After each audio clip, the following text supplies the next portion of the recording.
Question now, though, in 2025, with these tariffs, I believe the president is trying to make America first again. But can we actually be first in manufacturing? Do we have the resources to truly say made in America?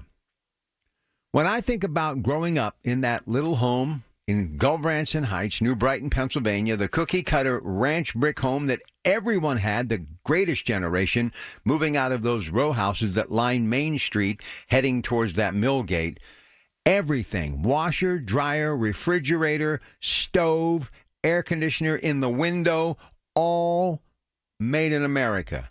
Names like Westinghouse and General Electric. And yeah, the steel from the mills in western Pennsylvania.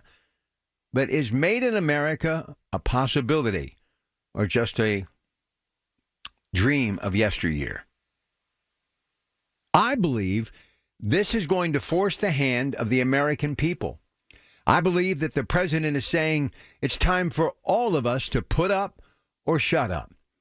And there's going to be a little pain for sure. Some say it could go up as high as 70 cents per gallon at the pump. Yeah, we know what the prices of eggs are and all of those who continue to complain about grocery prices, but I believe grocery prices are probably one of the only things you can count on. You just have to make a list and check it twice and do some comparison shopping. I'm in the grocery business and I'm there every day in one form or another, checking prices right along with you. And I think sometimes they go after resources and things that are essential to every family to, well, put a little bit of a scare into us, making us feel as though we need them, those in government. But I think this is the first time the president of the United States is saying, I need you. I need you to step up, to put up. I need you to show me the way. I will open the door, even if I have to kick it down, but I'm depending on each and every one of you to make a difference, to literally stand next to me and show the rest of the world that made in America is a possibility. It is a reality. It kind of disheartens me and others that I talk to in the manufacturing industry and those in this business and people who just love talking about consumer prices and where a product was made and ingenuity and the entrepreneurial spirit, that there isn't much made in America anymore. And those titans of industry, names like Westinghouse and General Electric that I revere and applaud to this day.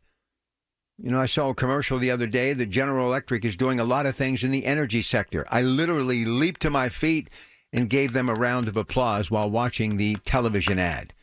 We're all much better with names like GE in our life. Westinghouse getting a little bit stronger again in the nuclear energy industry. Another chapter in making America energy efficient again. I know people are talking about the Green Deal when it comes to wind and solar and that type of energy, but you still need the huffing and puffing of big combustible or liquefied natural gas machinery that is pumping out big product day after day after day. But not just all of the things that we need in the home, but things that we need in our life, from that automobile to the bicycle and a wheelbarrow at that local hardware store. The more products that you can get made in America, the stronger you become as America. Look, the president has made some tough decisions in what will be 2 weeks tomorrow since he was sworn into office. Probably the most rapid-fire 2 weeks in the history of politics that I have ever covered or talked about in my life. So now more than ever, America must stand up and deliver. Because the president is simply saying, look, I'll be your quarterback. I'll break America out of the huddle. I'll take you to the line of scrimmage. But when that ball is snapped, I'm going to be looking to my right and to my left. And whoever shows me from whatever sector in this country that they're willing to lead by example, I'm going to give them the ball. And I'm hoping that it's us in Western Pennsylvania. When you think about this country, we are more secure and, I think, resilient than any other place in the country to get America going in the right direction again, or, in the words of the president, make America great again. Why? We have withstood the test of time. Even though things aren't as good as they once were, we're still standing.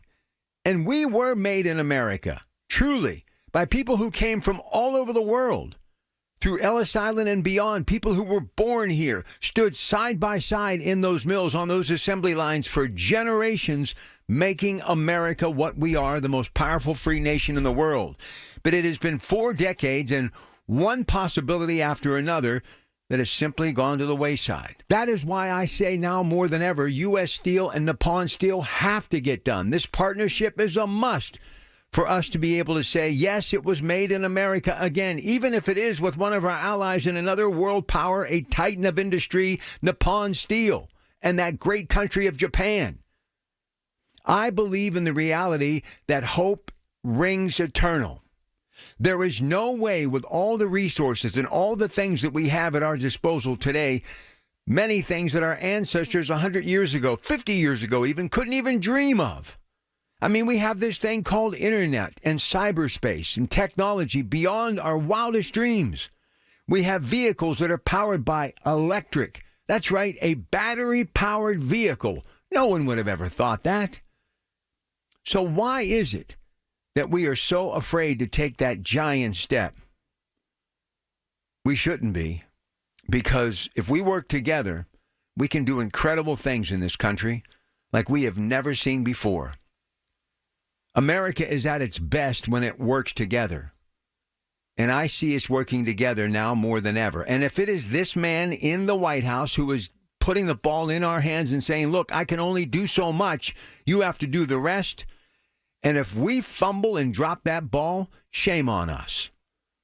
Because he is, in my opinion, the first commander-in-chief in recent years with these tariffs and everything else that is going on, even though he's rolling the dice and taking a big gamble, and right now they're trying to, well, call our bluff, meaning Mexico and Canada, with the news today that they're going to counterpunch those tariffs by the president. If we don't stand by him through this very unique and very gentle time, because no one knows what direction this is going to go in. There is a fear factor for sure. It could go in the wrong direction. But know this, they'll always be open for our business. Everybody wants to do business with America. Everybody. But isn't it time that we start leading the business and start doing the negotiation, the art of the deal, making them come to the table? We have so much to offer. Why is it that we're taking so long to make the right offer? Because we are concerned of whether or not we have the resources, not the raw materials. That stuff will always be here. It goes and comes in different forms, but America is rich with raw materials. But I truly believe one of the reasons why we have been backpedaling for so long in America, simply look in the mirror, because those titans of industry and people around the world and even here are saying, do we have the workforce? Do we have the ingenuity? Do we have the people power? Can we roll up our sleeves and get it done?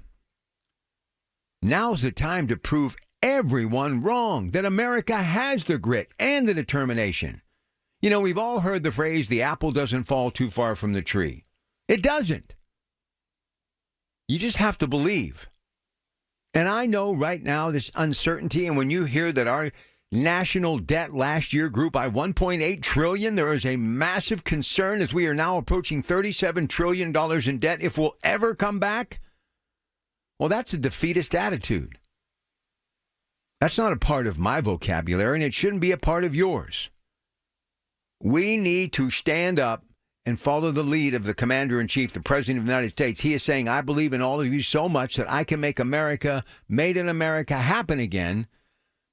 You just got to believe.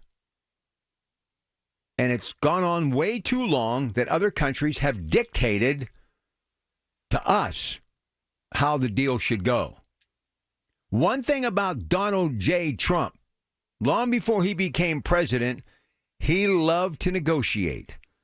And I know many of you may not understand this, but you realize, think about it. 25% Canada and Mexico, 10% for you, China. Yeah, we're not letting you off the hook.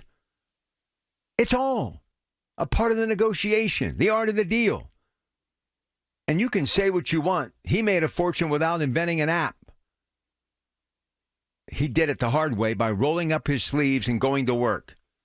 My money's still on President Trump. And I think in the long run, This will benefit America. All right, Doug. Let's check out and see what's happening with the First Alert forecast before we get to the break. Let's say good morning to Trey Fulbright. Much milder this Sunday than it has been in recent weeks. The question is, how long will it last? Good morning, Trey. Good morning, Rob. Yeah, we are going to have a couple swings in the temperatures this upcoming week. Overall, we're going to trend above average here, but not every day will be as warm as the others. So any chance of any type of precipitation in the way of snow coming our way? And obviously Punxsutawney Phil very shortly going to let us know how much longer we have as far as winter is concerned. Yeah, in terms of snow, we're not looking at a whole lot this week. Most of our precipitation chances will be in the form of rain. We'll have to watch Wednesday in the afternoon carefully. There could be a little bit of freezing rain in the Laurel Highlands and the ridges and up to the north, but most of these systems coming in will be rainmakers. All right, Trey Fulbright on duty today, meteorologist KDK TV with that First Alert forecast. Trey, have a great Sunday. Thank you. You too. Have a good one. All right, we'll come back. Ted up on Mount Washington's next. Your Pratt Pack, Rob Taylor, coming up in just about 15 minutes.